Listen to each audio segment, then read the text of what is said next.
இதுக்கு முன்னாடி எதெல்லாம் பார்த்துச்சோ, எதெல்லாம் கேட்டுச்சோ, அந்த இன்ஃபர்மேஷன்லாம் இருக்குல்ல, அதை எடுத்துகிட்டு உள்ளே புகைய ஆரம்பிக்கும். உள்ளே என்னாகும்?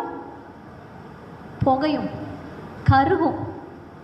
நம்மளோட பழக்கம் என்னென்னா, ஒன்று புலன் வழியாக பொழுதுபோக்கில் வெளியே ஓடுறது, இல்லையா வெளியே இருந்து அள்ளிட்டு வந்த குப்பையெல்லாம் உள்ள மனம் ஆடு மாடி அசை போட்டுன்னு இருக்கும், அதை பேன அதை பார்த்துட்டு இருக்கிறது.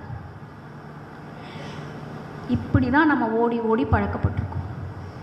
தயவு செஞ்சு இந்த வயசில் இப்போ நீங்கள் முயற்சி பண்ணால் ரொம்ப ஈஸி. எப்போ பண்ணலாம்? தூங்குறதுக்கு முன்னாடி ட்ரை பண்ணி பாருங்கள். இப்போவே நீங்கள் தூங்கிட்டு தான் இருக்கீங்கன்னு நினைக்கிறேன். தூங்கிட்டு இருக்கீங்களா? முழிச்சுட்டு இருக்கீங்களா? பின்னாடி குரூப்பு அங்கே